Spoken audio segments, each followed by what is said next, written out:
여러분들 다 아시다시피 이제 코로나 사태가 2019년도 12월부터 시작이 중국의 우한에서 시작이 돼서 이제 1년 만으로 1년 8개월째입니다. 참 우리가 기대했던 것과는 달리 참 기나긴 그러한 어떤 시련과 고난과 고통의 시간이 있죠. 참 어두운 시대에 저희가 살고 있습니다. 어떻게 보면 이 세상 모든 사람들이 그렇죠. 이 세대가 태어나서 한 번도 이제껏 경험해보지 못한 그러한 환난을 우리 모두가 온 세상이 지금 겪고 있습니다.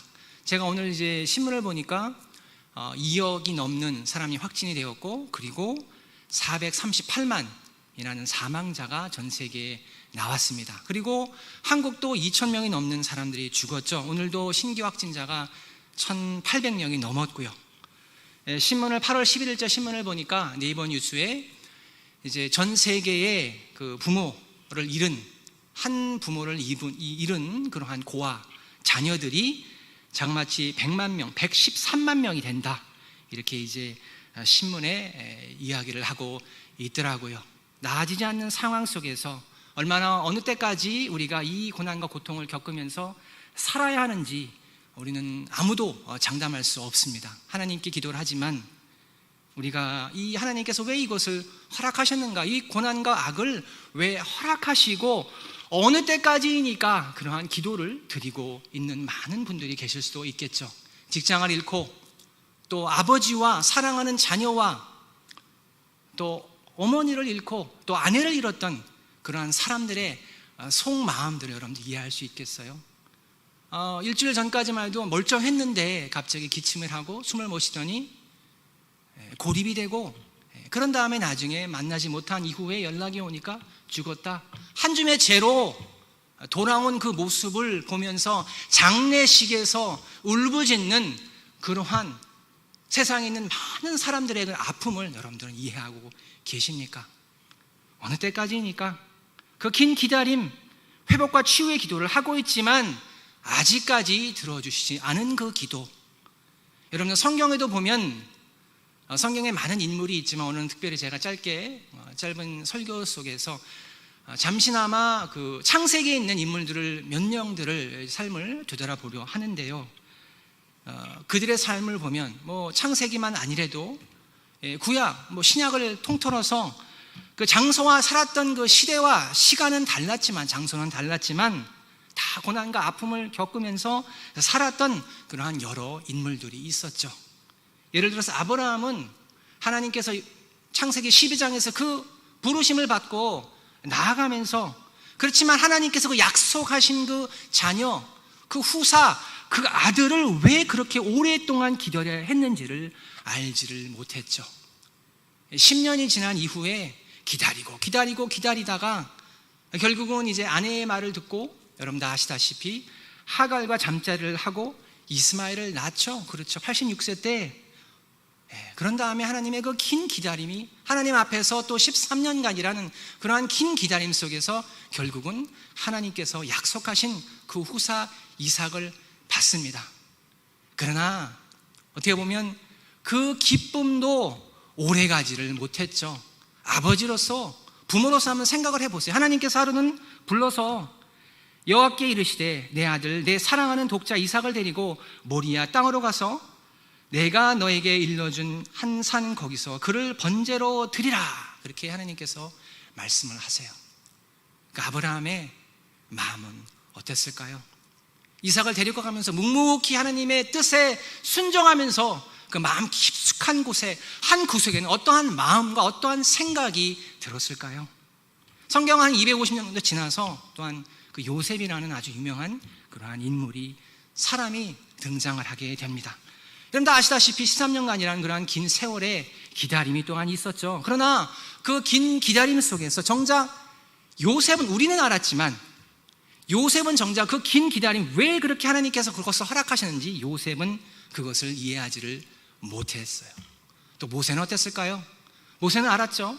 한 주먹으로 그 애굽 사람을 죽였기 때문에 도망자가 되어서 그 광야로 도망을 갔지만 그도 40년이라는 그러한 긴 세월 동안 기다려야 한다는 그러한 하나님의 그 섭리를 다 알지는 못했어요. 그러나 우리가 창세기를 되돌아보면 그 한 인물 하나하나를 자세히 보면 하나님께서 그들에게 원하셨던 궁극적인 뜻이 있으셨고 하나님께서 원하시는 사람으로 점진적으로 변화되어 갔다, 저는 말씀드릴 수 있어요. 아브라함은 그 긴 시련과 그 긴 기다림 속에서 결국은 믿음의 조상이 되죠. 그리고 이삭을 하나님께 바침을 통해서 그 믿음이 온전케 되고, 여러분들 성경에 보면 창세기 12장 2절에 나왔던 그 말처럼 복의 근원, 하나님 앞에서 믿음의 사람으로 검증되었을 때 어떻게 보면 전 인류의 복의 근원이 된다, 저는 그렇게 말씀드릴 수 있어요. 또한 여러분들 요셉도 그렇죠. 13년간 기다릴 때 요셉은 하나님 앞에서 한 번이라도 마음은 어땠는지 몰라요. 그러나 성경에는 그렇게 말하고 있지 않죠. 하나님 앞에서 원망하거나 하나님을 등지고 버렸다고 나와 있지 않죠. 요셉이 꿈을 받았을 때 아마 그 꿈이 아무런 대가 없이 곧바로 이루어질 수 있겠다, 그렇게 요셉도 생각을 할 수도 있었을 거예요. 그래서 하나님께 주신 그 꿈을 가족들에게 서스럼 없이 다 이야기를 하죠. 17살 어떻게 보면 철없는 그러한 청소년으로서 다 자랑을 하고 고지고대로 다 이야기를 하는 거예요. 그러나 어떻게 보면 그러한 모습이 고난의 근원이 되어서 여러분들 다 아시다시피 13년간이란 그러한 긴 기다림의 시간, 고난의 시간, 처음에는 어떻게 보면 이제 그 보디발의 집에 가서 인정을 받고 나름대로 자유함이 있었지만 어떻게 보면 하나님 앞에서 신실하게 살려 했기 때문에, 죄를 짓지 않으려 했기 때문에 어떻게 보면 그 보디발의 아내에게 또 모함을 받고 죄수로 감옥에서 착고에 매여서 더욱더 고난의 고난을 겪는 그러한 더 낮아지는 인생을 경험하게 되죠. 그러나 그 긴 기다림은 절대로 하나님이 보시기에 하나님 앞에서 헛되지 않았어요. 왜냐하면 하나님께서 맡기실 그 막중한 임무, 그 사명에 맞는 온전한 사람으로서 요셉은 점진적으로 계속적으로 변화되어져 나갔기 때문이죠. 여러분 성경을 보면 요셉이 처음에 그 꿈을 보면 내 꿈 해와 달과 11별이 내게 절하나이다 하면서 그 삶의 중심이 누구였을까요? 자기 자신이었죠. 그러나 나중에 그 긴 시간이 흐른 이후에 고난과 역경과 환난 속에서 다듬어지고 말씀의 시험 속에서 성장하고 성숙해져서, 여러분 창세기 41장 16절을 보면 요셉이 이런 말을 해요. 요셉이 바로에게 대답하여 이르되 내가 아니라 하나님께서 바로에게 편안한 대답을 하시리이다 하면서 이제는 자기중심적인 삶이 아니라 하나님만을 높이면 하나님 중심적인 그러한 삶을 살아가는 그러한 사람으로 변화되어지죠. 또 모세는 어땠을까요? 여러분들 모세는 미디안 광야에서 도망칠 때 아마 조금만 숨어 있으면 기회가 돼서 다시 돌아가서 내가 이스라엘 민족을 그 애굽의 억압과 압박에서 해방시켜 주리라, 그러한 원대한 꿈과 비전이 있을 수도 있었을 거예요. 그러나 하나님이 보시기에는 그러한 삶의 방식은 절대로 용납되어질 수가 없었겠죠.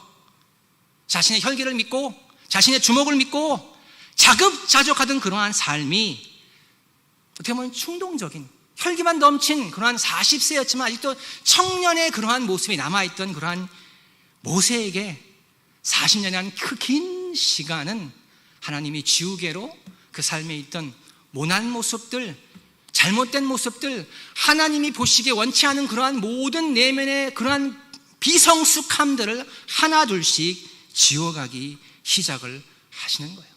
처음에는 자기를 세우고 사람들이 자기를 따르겠다 그렇게 생각을 했겠죠. 사도행전 7장 24절부터 25절을 보면 한 사람이 원통한 일을 당함을 보고 보호하여 압제받는 자를 위하여 원수를 갚아 애굽 사람을 쳐 죽이니라.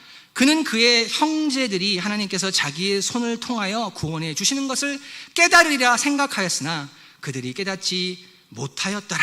이렇게 성경은 그에 대해서 판단을 하고 있죠. 처음에 자신을 세우고 자신이 리더다 그렇지만 아무도 그를 따라주지 않는 거예요. 하나님을 위해서 무엇을 하는 것보다 더 중요한 것은 하나님께서 비워지고 성숙해지고 성장되어지고 성화되어진 그 빈 그릇을, 깨끗한 그릇을 통해서 하나님께서 그 사람을 통해서 역사하는 것이 더 중요할 수가 있겠죠.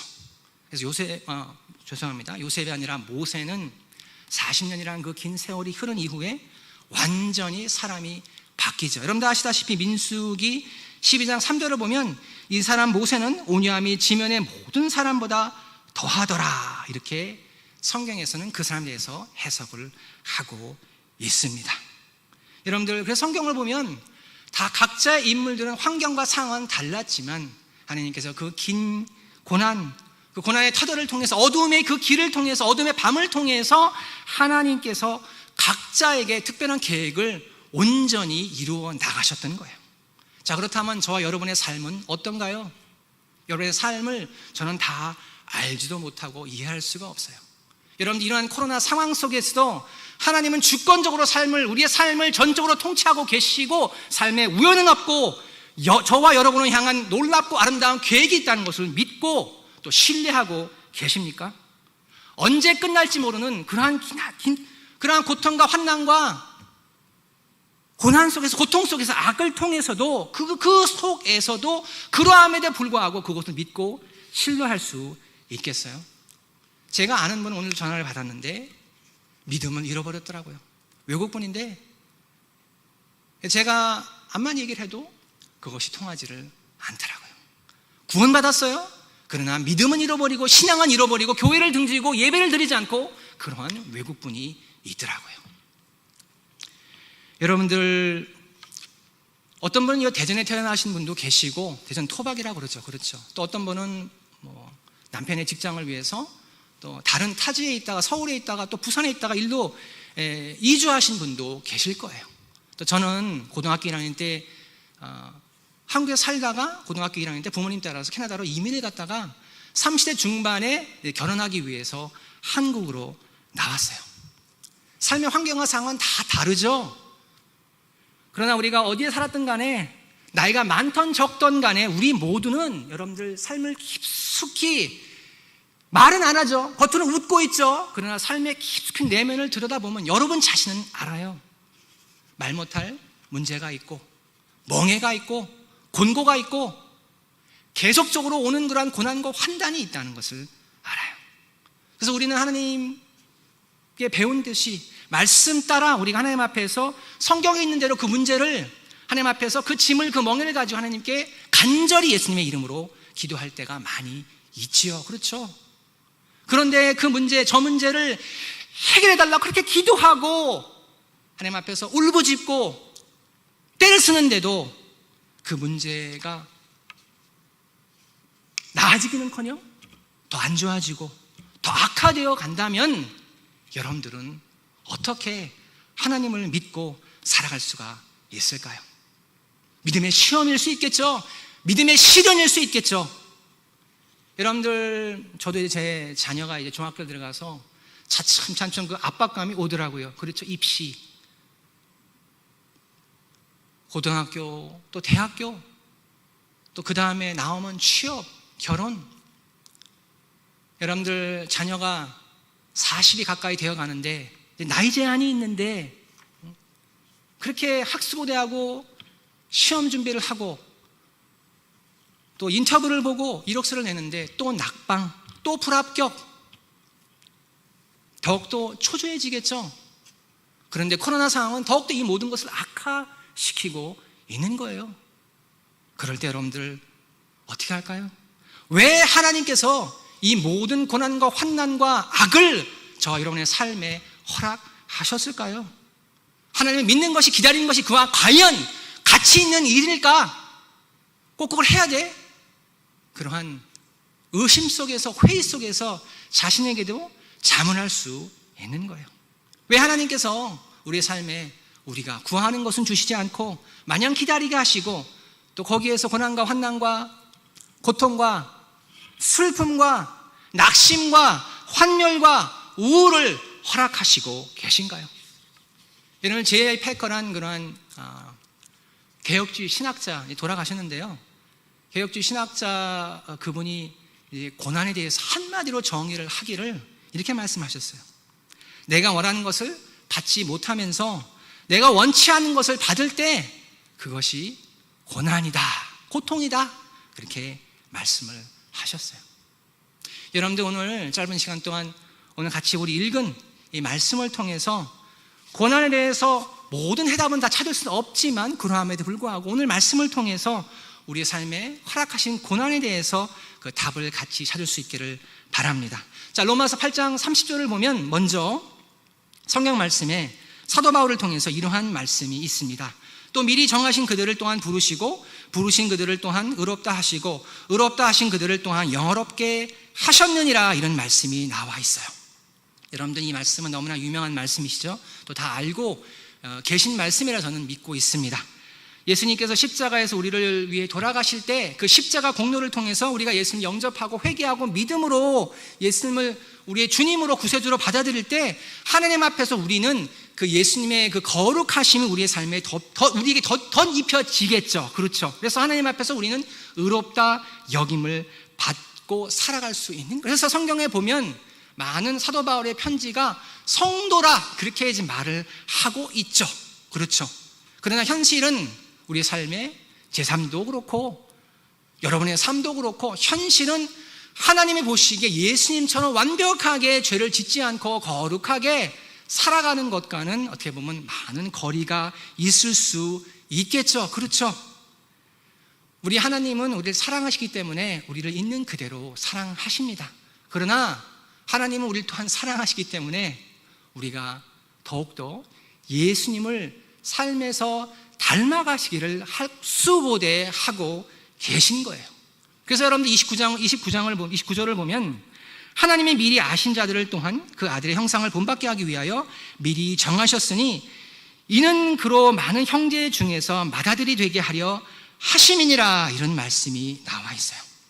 여러분들 30절에 보면 그들을 또한 의롭다 하시고 의롭다 하신 그들을 또한 영화롭게 하셨느니라, 이런 말씀이 나와 있는. 영화롭게 된다는 것은 우리가 천국 갈 때에 하나님께서 궁극적으로 우리를 예수님처럼 완전히 온전케 영화롭게 궁극적으로 하실 거예요. 그렇죠.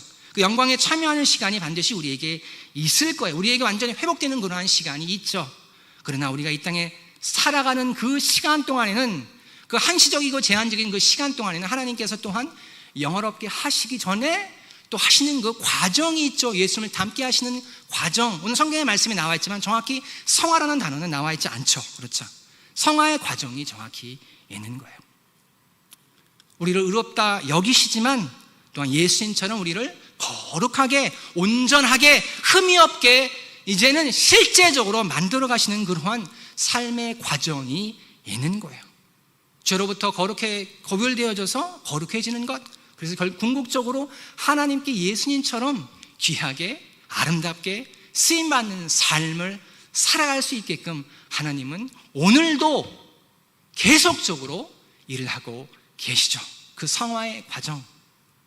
여러분들 구원받는 것은 어떻게 보면 영생의 시작일 수 있어요. 새로운 시작이죠. 그렇죠. 우리의 삶에 새 생명이 주어지고 하나님을 아빠, 아버지라 부르고, 그러나 그것으로 절대로 하나님께서는 멈추게 하지질 않으실 거예요. 1년이 지나고 거듭난 이후에 5년이 지나고 10년이 지나고 30년이 지나고 또 어떤 분은 모태신앙으로서 평생을 교회에서 살았죠. 그렇죠. 3대째 기독교 집안. 그런데 하나님이 보시기에 늘 누워있고 이제는 주님을 위해 살아야 하는데, 주님을 위해 순종해야 되는데, 헌신해야 되는데, 자신을 드려야 되는데, 인생을 드려야 하는데 거기에는 관심이 없고 단지 그냥 어머니의 젖을 빨려하는 영적인 유아, 영적인 영아, 어쩌면 명목상의 그리스도인으로서 살아갈 때 하나님이 그런 걸 보실 때 하나님께서는 우리를 사랑하시기 때문에 궁극적으로 결국은 하나님께서 모든 환경을 통해서 점진적으로 예수님을 닮아가는 그러한 길로 인도해 나가시겠죠.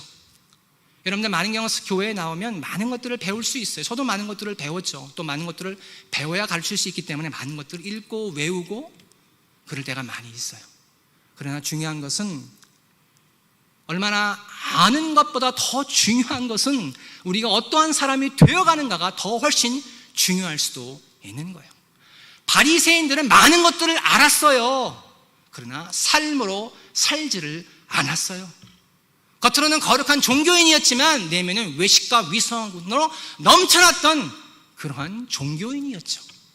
하나님은 그러한 삶을 우리가 살아가려 할 때 절대로 그것을 허락치 아니하시고 용납하지 아니하실 거예요.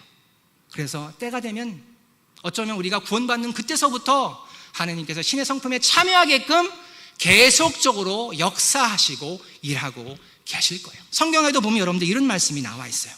베드로전서 1장 4절부터 5절까지 신성한 성품에 참여하는 자가 되게 하려 하셨느니라. 그러므로 너희가 더욱 힘써 너희 믿음의 덕을, 덕의 지식을, 지식의 절제를, 절제의 인내를, 인내의 경건을, 경건의 형제 우애를, 형제 우애에 사랑을 더하라. 이렇게 성경 말씀에 나와 있죠.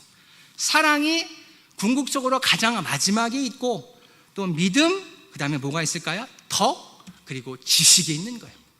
얼마나 많은 경우 우리는 지식으로 알고 있는데 그것이 내 삶의 전부 다 생각을 하고 지식만을 추구하고 살아갈 때가 있는 거예요. 많은 것들을 배울 수 있어요. 그러나 아는 것과 사는 것은 다를 수 있는 거예요. 여러분들, 그래서 이제 예수님께서 때가 되면, 예를 들어서 이런 게 있어요. 저도 이제 교회 다닐 때, 지금도 이제 제가 이제 초신자부터 성령론, 성령 충만 받는 법, 기독론, 말씀 묵상하는 법, 이런저런 걸 많은 조직 신학을 배울 수 있고 많은 것에 대해서 알 수가 있죠. 그렇죠. 그런데 예를 들어 드릴게요. 여러분들 질투와 시기가 생기게 하는 사람을 만났을 때 그것을 안다고 해서 여러분들 질투와 시기를 이기는 것뿐만 아니라 그 사람을 위해 사랑하고 기도하고 섬기고 그 사람을 위해 살 수 있어요? 아니에요. 못해요. 그건 인간의 한계인 거거든요. 그거는 우리 육신의 본성이 있기 때문에 그것은 하나님께서 우리의 자아를 완전히 깨어져서 그 안에 성령님의 놀라운 역사가 있기까지는 절대로 그것은 할 수가 없는 불가능한 일인 거예요. 겉으로 사랑하는 척 할 수 있죠. 기도하는 척은 할 수 있죠. 그러나 내면은 그것은 절대로 우리가 우리 자아를, 못난 자아를 이길 수가 없는 거예요. 그래서 하나님께서 이제는 환경을 통해서 그 내면의 불순물들을 하나 둘씩 제거해 나가시는 거예요. 여러분 성경의 말씀에 보면 이런 말씀이 나와 있어요. 디모데전서 4장 5절에 보면 하나님의 말씀과 기도로 거룩하여 짐이라 이렇게 나와 있죠. 그렇죠. 말씀과 기도로 거룩하여 져요. 그렇죠. 그러나 그것이 전부는 아닌 거예요. 하나님은 또한 여러분들 전지전능 하시기 때문에 모든 수단과 방법을 통해서 우리가 배운 것들, 우리가 알았던 것들, 그것이 삶에서 온전히 성령의 열매로 맺어지게 하기 위해서 이제는 하나님께서 시스템 메릭이라고 그러죠. 완전히 이거는 조직적으로 그 상황을 통해서 성령의 열매를 맺게 하시기 위해서 하나님께서 고난과 환난과 악을 허락하실 수도 있는 거예요. 하나님 아버지, 도대체 이 사람은 제가 더 이상 어떻게 할 수가 없어요. 왜 이 사람을 붙여주셨습니까? 하나님 아버지, 저에게 은혜를 베풀어 주시옵소서. 기도할 때 있어요. 그렇죠. 직장 갔는데, 학교 갔는데 제가 다 계신 거예요. 타겟. 네? 여러분들 하나님께서 왜 그런 것들을 허락하실까요? 다 이유가 있는 거예요. 그걸 통해서 반대되는 상황을 통해서 결국 여러분들 다 아시다시피 성령의 열매, 사랑. 오늘 여러분들 여기 베드로 전선에 있던 말씀처럼 예수님의 성품, 신의 성품에 참여하는 그 끝말이 무엇일까요? 사랑, 또 희락, 기쁨, 평강, 인내, 온유, 자비, 그것들을 어떻게 열매가 맺어질 수 있을까요? 하나님께서 많은 경우는 반대되는 상황을 통해서 기뻐할 수 없는 그러한 극한 상황 속에서, 한계 상황 속에서 하나님께서 성령으로 말미암아 하나님과의 그 사랑의 관계로 말미암아 기쁨을 누릴 수 있게끔 하나님께서 인도하실 수 있는 거예요.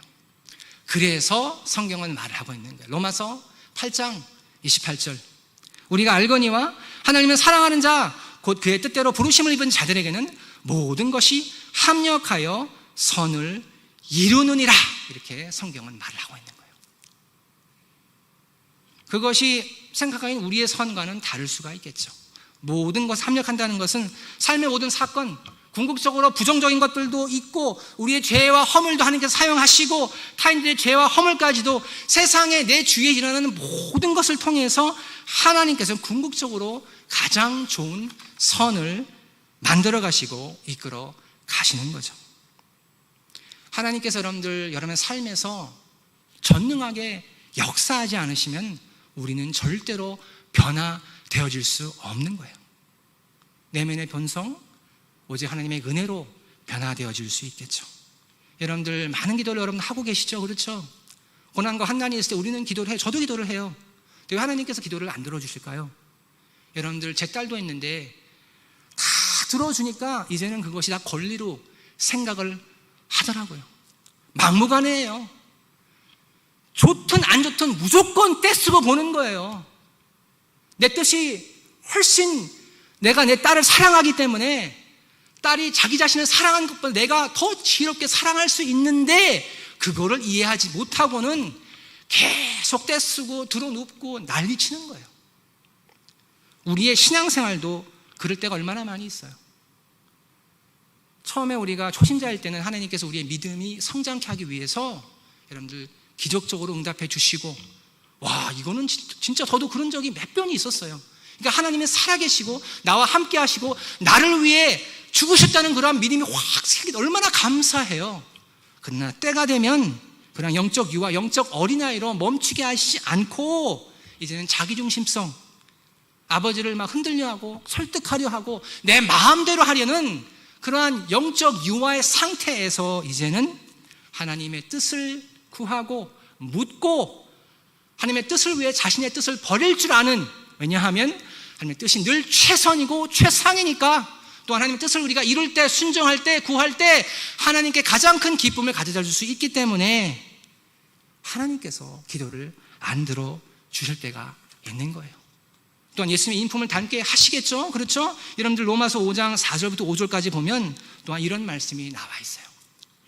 로마서에 다만 5장 4절 5절에 다만 이뿐만이 아니라 우리가 환난 중에 즐거워하나니 이는 환난을 인내를, 인내는 연단을, 연단은 소망을 이루는 줄 알미로다. 이렇게 성경은 말을 하고 있어요. 여러분들 여기서 이제 이거를 이제 인내는 연단이라고 이제 번역을 하고 있는데, 이게 이제 새 번역이나 또 이제 영어 성경 NIV나 NASB는 조금 더 이거를 이해하기 쉽게 번역을 해 놓았더라고요. 그 제가 이제 그거를 읽어드리면, 인내는 단련된 인격을 낳고 단련된 인격은 희망을 낳는 줄 알고 있기 때문입니다. 이렇게 성경을 그러한 성경은 번역을 하고 있습니다. 또 NASB는 영어 성경에 이제 나와 있기를 프루븐 캐릭터, 이게 뭘까요? 이것은 검증되어진 성품, 인격, 이렇게 말을 하고 있어요. 여러분들 절제 아시죠? 절제. 그리고 절제가 어떻게 생길 수 있을까요? 제 딸은 오랜 긴 기다림, 저도 그렇고 절제하지를 못할 때가 많이, 초등학교 1학년이니까 그렇죠. 저도 보면 절제가 언제 생겼냐면 인내할 수밖에 없는 기나긴 기다림 속에서 절제가 생기더라고요. 그렇지 아니하면 여러분들 우리의 삶에 유혹이 올 때, 돈과 명예와 권력과 성이라는 그런 엄청난 유혹이 올 때 여러분들 그 유혹을 이길 수 있는 그러한 우리의 힘이 우리에게 주어지지 않는 거예요. 우리가 우리의 삶에서 우리 자신을 통제할 줄 알고 절제할 줄 알 때, 기다릴 줄 알 때, 그럴 때 성령님께서 통한 우리의 삶에 충만케 되어서 우리가 합력해서 우리가 할 일이 있고 또 하나님이 하실 일이 있겠죠. 그렇죠? 절제가 그래서 중요한 거예요. 절제하지 못하면 절대로 성령의 권위에, 말씀의 권위에 자신의 삶을 드리고 양도하지 못하고 하나님의 그 통제권에 삶을 내어드릴 수 있는 그런 성령 충만한 삶이 사람이 될 수가 없겠죠. 절제. 그래서 하나님께서는 오늘 성경 말씀처럼 인내를 통해서, 기나긴 인내를 통해서, 믿음의 시련을 통해서 인내를 온전히 이루어 나갈 수 있게 하시는 거예요. 조금도 부족함이 없게 하시기 위해서. 여러분들, 이러한 시련들은 이제 저도 그렇지만 혼자는 절대로 이것을 이겨낼 수가 없어요. 이길 수가 있을까요? 여러분들, 제가 아는 서울에 있을 때 한 교회는 1년에, 죄송한 말씀이지만 보통 한 3-4명씩 자살을 하더라고요. 어제 조국 목사님 만나서 삶에 대해서 나누고 기도해 주십시오. 근데 그 다음날 여러분들 아파트에서 뛰어내리는 거예요. 그거 어떻게 설명할 수 있을까요? 그러한 것들이 우리에게 닥치지 않는다는 보장이 있을까요? 저는 신학적으로 뭐 천당 간다, 지옥 간다 그걸 말씀드릴 수가 없어요. 몰라요. 그건 하나님 한 분만이 아시겠죠. 많은 논쟁이 있지만. 그렇지만 그 자살한 그 사람이 기독교인이었어요. 거듭나고 하나님의 자녀였고 기도했고, 그러나 그 환난을 이기지를 못했어요. 그러한 사람이 어떨 때는, 저도 목사지만 목사의 자녀가 그렇게 아파트에서, 필리핀에서 뛰어내린 그러한 적을 제가 듣고 본 적도 있는 거예요. 참 마음이 아파요. 여러분들, 그러한 시련과 아픔과 고통을 통해서 우리가 어떻게 살아야 할까요? 여러분들, 하나님께 그때 진정으로 나아가셔야 돼요. 진정으로 하나님을 찾으시고, 하나님께서 허락하실 수 있는 그런 문제 해결보다 그 뒤에 넘어서 계신 그 하나님을 찾고 하나님을 진정으로 원하고 만나야 되는 것이 첫 번째다, 저는 말씀드릴 수 있는 거예요. 여러분들, 그것이 없으면 절대로 그 환난과 고난을 이길 수가 없는 거예요. 우리가 잘 돌아갈 때, 우리의 삶의 인생이 모든 것이 잘 풀릴 때는 절대로 하나님을 진정으로 찾지를 않죠. 하나님께 나아가지만 하나님이 주실 그 문제 해결만을 찾죠. 절대로 그 뒤에 계신 하나님 자체는 찾지를 않은 거예요. 하나님 앞에서 많은 것을 울고 부르짖고 하나님을 찾을 수 있겠지만, 내면 깊숙한 곳에는 하나님과의 그 사랑의 관계, 그 사귐의 관계는 아직까지 추구하지 않을 때가 많이 있는 거예요. 삶의 진정으로 어렵고 넘지 못한 산이 올 때 그것을 이길 수 있는 것은 하나님, 함께 하신다는 그 하나님, 그 임재 하나뿐인 거예요. 그리고 우리가 삶에서 어려움이 없고 환난이 없을 때는 여러분들, 하나님께 무엇을 진정으로 배울 때가 많지가 않더라고요. 삶이 잘 돌아가면 교만과 자만심 가득 찰 때도 있고, 하나님 앞에서 욕심 속에서, 정욕 속에서 왜 이것은 내게 주어지지 않고 남들은 이것이 있는데 비교하면서 뭘 진정으로 배울 때가 없더라고요. 그리고 찾는 것이 뭐냐면, 저도 그렇고 세상이 주는 그러한 우상들이 있죠. 그렇죠. 돈과 명예와 권력, 그런 것들 하나님 앞에서 구하면서 그러한 것을 통해서 나를 세우려 하고 나의 영광을 살려 하는 그러한 거짓자에 푹 빠져 살 때가 얼마나 많이 있는지 몰라요. 그러나 고난을 통해서 하나님께서 하나 둘씩 양파 껍질 벗기듯이 하나 둘씩 벗겨 나가실 때, 여러분들 뭘 겪냐면, 나는 하나님의 은혜 없이는 하루도 살 수 없다. 그리고 오늘 하루도 하나님의 은혜로 주신 선물이다. 요거 하나 이거 없는 거, 옛날엔 더 큰 것이 보였는데 지금 당장은 가난 속에서, 빈곤함 속에서 냉장고 열면 거기에 있는 그거 하나, 그거 가지고 감사할 수 있는 그러한 신앙으로 나아갈 수가 있더라고요. 그리고 하나님 많이 남았으니까 이제는 하나님을 찾고 추구하고 진짜 온전한 믿음으로, 온전한 소망으로 나아갈 수가 있더라고요. 여러분들, 때때로 우리의 삶에서 이제 필립 얀시란, 제가 이제 마치려고 하는데요. 필립 얀시란 그러한 이제 기독교 그 소설가, 수필가죠. 책을 많이 쓰셨어요. 예. 라이러라고 그러는데 하여간 제가 근데 그분이 하루는 이런 책을 통해서 무슨 말씀을 했냐면 우리는 때때로 그리스도의 삶을 살면서 내가 가장 원하고 소원하는 그것을 하나님께서 주시지 않을 때가 있다 그렇게 이제 썼어요. 그런데 그분이 반문하기를 뭐라고 했냐면 우리는 정욕으로 간구하지도 않았고 하나님께 잘못된 동기로 구하지도 않았다. 단지 빌립보서 4장 6절에 있는 그 약속의 말씀처럼 아무것도 염려하지 말고 다만 모든 일에 기도와 간구로 너희 구할 것을 감사함으로 아뢰라. 그 말씀 따라 구한 것뿐이다. 병의 완치, 직장의 문이 열리기를, 배우자, 아기를 9년 동안 기다렸는데 아기가 생기기를, 또 이 가난에서 벗어나게 해달라고 들어주시기만 하면 너무나 하나님께 감사할 텐데 우리 모두는 이것을 다 겪어봤죠. 그렇죠. 또 어떤 분들은 지금 겪고 계실 수도 있는 분이 있으리라 저는 믿어요. 제가 물어볼게요. 또 그분이 이렇게 말씀을 하시더라고요. 하나님께서 만약 저와 여러분의 그 기도를 들어주시지 않고 마냥 기다리게 할 때, 침묵하실 때, 침묵 정도가 아니라 이제는 응답되어지지 않고 반대로 일이 이루어져서 그 기도가 거절되어지고 거부되어졌을 때, 그럴 때에도 여러분들은 하나님을 사랑하시고 또 믿고 신뢰하시고 계속적으로 섬길 수 있으세요? 그리하지 아니하실지라도 그럼에도 불구하고 하나님은 우리로 향한 놀랍고 아름다운 계획을 가지고 계시고 하나님은 늘 신실하시고 선하시다는, 하나님은 거룩한 사랑이시다는 것을 늘 믿고 붙잡고 살아가실 수 있냔 말이에요. 여러분이 진정으로 그 관계가 살아있다면, 교제의 관계가 여러분의 삶에 있다면 하나님께서 여러분의 삶에 어떤 것을 허락하신다 할지라도 저와 여러분을 향한 그 하나님의 십자가 사랑을 의심하지 않고 끝까지 믿고 신뢰하며 순종으로 헌신으로 나아갈 수 있는 거예요. 그리하지 아니하실지라도 하나님은 선하신 하나님이신 거예요. 십자가에서 그 모든 것을 다 증명하셨기 때문이지요. 그렇죠.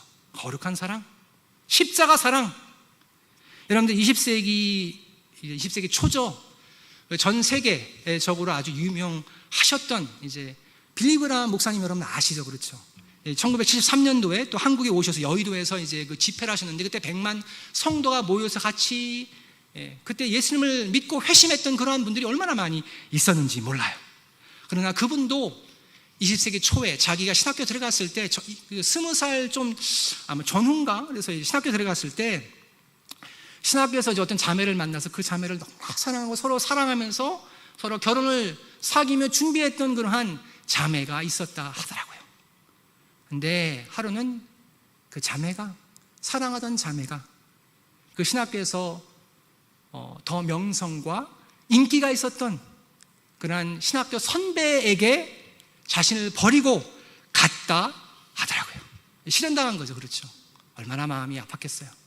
결혼도 준비했는데 그때 이제 그 빌리그람 목사님이 회상하기를 뭐라고 썼냐면 그때만큼 인생에서 가장 고독하고 외로울 때가 없었다. 아니면 하나님과 그때만큼 가장 가까이 있을 때가 없었다. 그렇게 고백을 해요.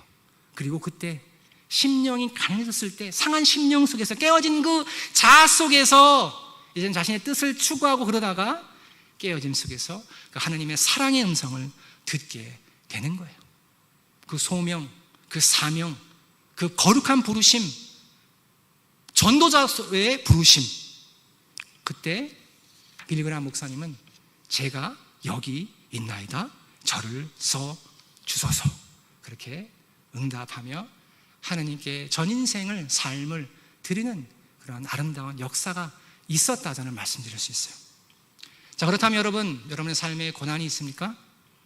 왜 하나님께서 그 고난을 허락하셨을까요?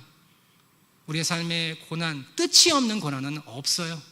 그리고 하나님 안에서 극복할 수 있는 고난도 없다 저는 말씀드릴 수 있어요. 그리고 여러분들 성도가 겪는 그 어떠한 고난도 오늘 말씀처럼 헛되이 버려지는 것이 없어요. 우리가 끝까지 주 안에서 오늘 같이 찬송도 같이 찬양도 같이 불렀는데 참 감사드려요. 찬양이 참 좋더라고요. 우리가 끝까지 버티고 이기면 끝까지 승리하면 지금 겪는 그 고난을 통해서 우리가 전에 겪어보지 못했던 진정한 삶으로 배울 수 있는 거죠. 듣고만 아는 것이 아니라 이제는 삶으로 배워서 그 깨달음이 우리의 삶에 온전히 스며들어서 온전한 예수 그리스도의 성품, 신의 성품에 참여할 수 있는 그러한 거룩한 변화가 있다, 저는 말씀드릴 수 있는 거예요. 자, 그리고 두 번째, 여러분들 고난 속에서 또 무엇을 경험할 수 있을까요?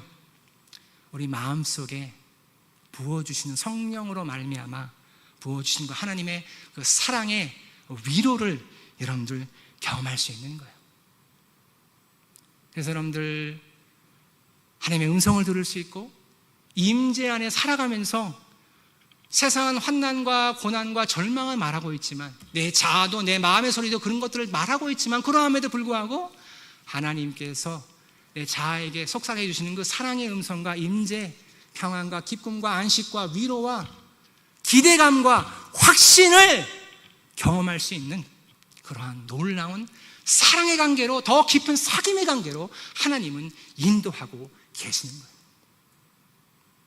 여러분, 그리고 세 번째, 우리가 겪었던 고난을 통해서 여러분들 무엇을 우리의 삶에서 이룰 수 있을까요? 남을 공감할 수 있는 그러한 놀라운 능력이 생기겠죠. 그렇죠? 그래서 다른 사람들, 고난받는 많은 사람들, 길 잃은 방황하는 많은 사람들, 세상에 있는 그러한 사람들, 예수님을 모르는 사람들, 그들에게 우리의 삶을 들여서 고난받는 위로자가 되어서 그들을 다시 세우고 주님께 인도할 수 있는 그러한 놀라운 자양분이 될 수 있다, 저는 말씀드릴 수 있는 거예요. 축복의 통로, 축복의 도구. 여러분, 고난은 신비롭지만 또는 아름다운 거예요. 고난이 있습니까? 하나님께서는 그 고난도 모든 것을 합력하여서 저와 여러분의 삶 속에서 선을 이루어 나가실 거예요. 성경은 말해요. 우리가 알거니와 하나님은 사랑하는 자, 곧 그의 뜻대로 부르심을 입은 자들에게는 모든 것이 합력하여 선을 이루느니라. 함께 기도하겠습니다. 아버지 하나님, 저희가 겪는 이 코로나 상황 속에서도 늘 하나님을 바라보며 인내하며 소망하며 믿고 신뢰하며 살아갈 수 있게 하여 주시옵소서. 아버지 하나님, 그리고 우리 현재의 삶 속에서 겪는 그 고난은 장차 우리에게 주어질, 또 나타내어질 영광과 비교할 수 없다는 것을 저희가 믿고, 고난 속에서도, 고난 가운데서도 한 걸음 한 걸음 묵묵히 순종으로, 헌신으로 나아갈 수 있게 하여 주시옵소서. 아버지 하나님, 저에게 오늘도 은혜를 내려 주시옵시고 저의 삶과 내일과 미래를 맡기니 모든 것을 합력하여 선을 이루어 나가 주시옵소서. 예수님의 이름으로 기도드립니다. 아멘.